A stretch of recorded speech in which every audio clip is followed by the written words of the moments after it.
Here it is, ladies and gentlemen, the duel between Apple and Windows, M1 and AMD, M1 8-core GPU and NVIDIA GPU.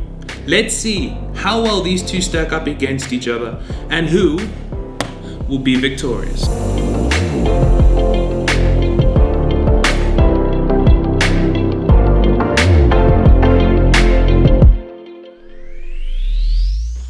What's up guys, welcome back to my channel. So it's been a week now since I've had my brand new M1 Pro, and going into the year 2021 I can say without a doubt this is my favorite laptop. It's going to be very hard for it to be overthrown, so let's see what 2021 has got for us. Now I will be boasting in this video how perfect the M1 Pro is, but it does have its shortcomings when compared to my ASUS Zephyrus, which in itself is a gaming laptop. Since I restarted my channel, I've been preaching about how much I live, love and die for Apple products, and people assume that I have no room in my life for a Windows computer. That is not true. Since the beginning of 2020, I've been using the ASUS Zephyrus GA502DU as my primary work computer. And if 2021 can produce a Windows machine either being on Intel CPU or an AMD CPU that can beat the M1, I could see myself making the transition back from Apple to Windows. No, I can't. I can't make the full. I can make a partial transition back from Apple to Windows. But so far, both these machines are absolutely fantastic.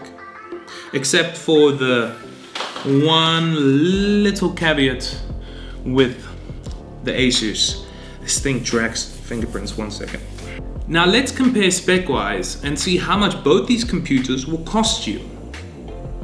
So for the base model MacBook Pro, which will cost you a total of $1,299, you will get the Apple M1 chip with the 8-core CPU and 8-core GPU and a 16-core neural engine. You'll also get 8 GB of unified memory, which is its RAM, and a 256 GB SSD. And when looking at the stock standard of the ASUS ROG Zephyrus GA502DU gaming laptop, that is a lot of words to say. It comes with a quad-core, 8-thread Ryzen 7 3750H CPU that is clocked at 2.3 GHz and can turbo boost up to 4 GHz. You get 16 GB of RAM and a 512 GB solid-state drive. And to top everything off, this computer comes with the NVIDIA GTX 1660 Ti Max-Q graphics card.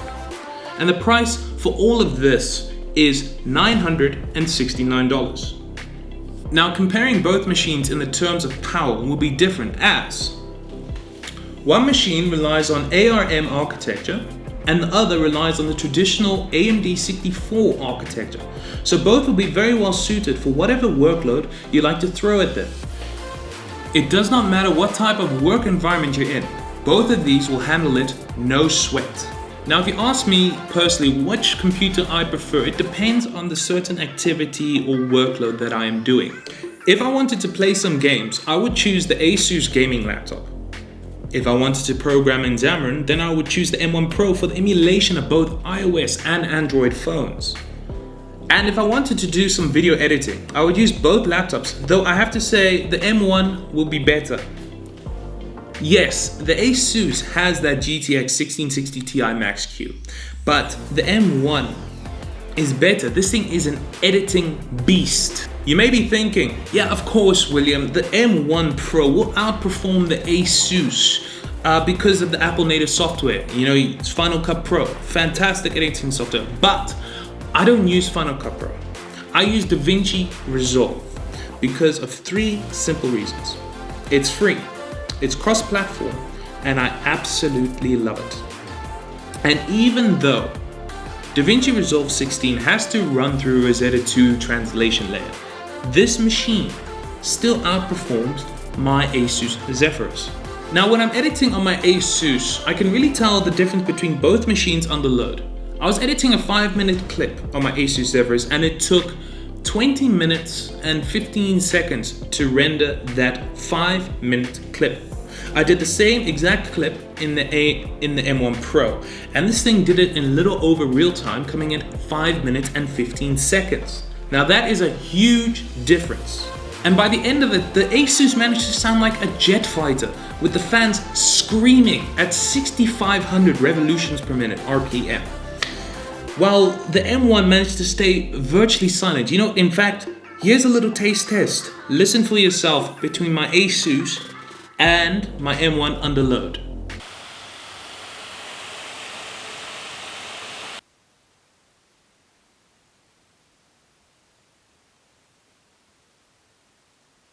And temperature-wise, the ASUS gets so uncomfortably hot. I mean, I could cook something on the top of this keyboard. It is so uncomfortable and hot to the touch, while the M1 manages to stay cool, calm, quiet. Okay, it was slightly warm, just slightly, but it was still comfortable to the touch. Now, even though the ASUS does get extremely hot, this computer is still thermally managed, with the CPU not reaching above 88 degrees Celsius and the GPU not reaching more than 71 degrees Celsius while gaming. But I can already hear you saying, William, that is a crazy amount of heat being generated by the ASUS laptop. Why isn't it being properly ventilated? And that is a good question, because for some reason, ASUS in their infinite wisdom have decided to block the vents above the fans and rely only on the vents above the heat pipes. I can imagine removing both those pieces of plastic above the fans would greatly increase the thermal performance, more airflow going through the system. So while both of these computers are absolute beasts, they go about handling it in different ways when it comes to thermals. The M1 goes for that smooth, quiet, efficient approach, taking the right amount of power and giving you the best performance it can while staying nice and quiet.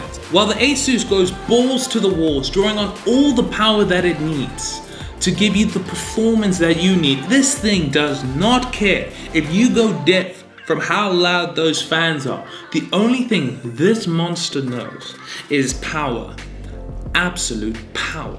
So I cannot say that I have a favorite between both of these computers because they balance each other out in terms of scale.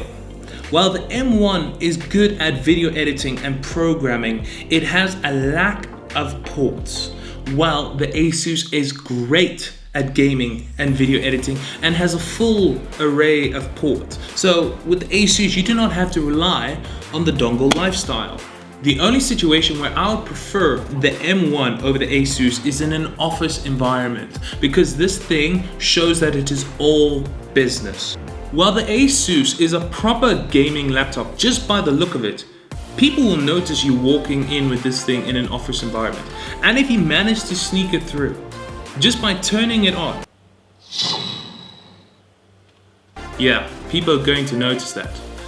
So I recommend both of these computers. I absolutely love them. I love them, I love them, I love them. The only situation where I'd recommend the M1, there's two situations actually, is if you prefer macOS, down deal, go for the M1 Pro. It's fantastic, active cooling, it beats the M1 Air. The M1 Air is powerful. This is even more powerful because of that active cooling. It can sustain those loads for much longer. And that 720p camera, because the ASUS, it has nothing there, so you cannot use this for video conferencing. So yeah, that is the end of my video. So I'd like to thank you very much for watching. If you liked it, please give it a thumbs up. If you didn't, you can hit the other button, I know it is working, and subscribe to my channel for more tech content. If you have any suggestions for future video ideas, my suggestion email is in the link below. So until next time guys, see ya.